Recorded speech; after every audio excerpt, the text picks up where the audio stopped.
A day in my life as Alipin Kalapad diri sa Japan. For today's video, day, ayan pala late yung mima nyo nagising dahil nga ang lakas ng ulan dito, napasarap ako ng tulog. Then, hindi na ako ginising ni Hapon dahil work from home naman siya today. Time check, 11:30 AM dito sa Japan, then 10:30 naman dyan sa Pinas. Ayan pala mga day, yung break time ni Hapon ay alas 12. Kaya nagmamadali na yung mema nyo na pumunta ng kitchen at magluluto lang ako ng simpleng lunch ni Hapon. Ayan pala mga day, ay naglabas lang ako dyan ng karne, broccoli, bawang at saka sibuyas. Then nagpainit na rin ako ng kawali habang nagayak ako ng bawang at saka sibuyas. After that ay naglagay na ako ng butter. Then, nilagay ko na rin yung sibuyas at saka bawang na ginayak ko. Ayan pala mga day, pagkagising ko, wala pang laman yung tiyan ko, ay uminom talaga ako ng Yakult. Saka ako gagawa ng gawaing bahay.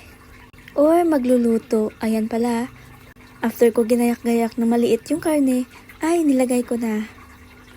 Ayan mga day, after kong nilagay yung karne, ay minikos-mekos ko siya ng ilang minuto.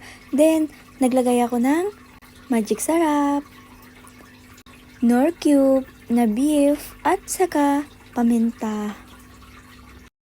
Then mga day, minikos-mekos ko ulit. After that ay nagayak na rin ako ng broccoli. Hiniwa-hiwa ko lang pala ng maliit para mabilis siya lumambot. Ayan pala mga day, after ng ilang minuto na paghiwa-hiwa ng broccoli ay nilagay ko na sa malambot nating karne. Nagmamadali na pala ako dyan mga day dahil nga palapit na yung 12. Yun naman ay nakaabot din. Ayan na mga day, minikos-mekos ko lang ulit. Then, nilagyan ko pala ng kunting tubig. After ng ilang minuto ay malambot na rin yung broccoli at saka pwedeng-pwede na nagayak na rin ako ng paglagyan ng pagkain ni Hapon.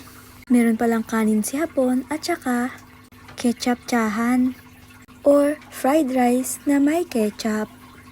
Paborito niya yan mga day. Pero ako hindi ako makain yan.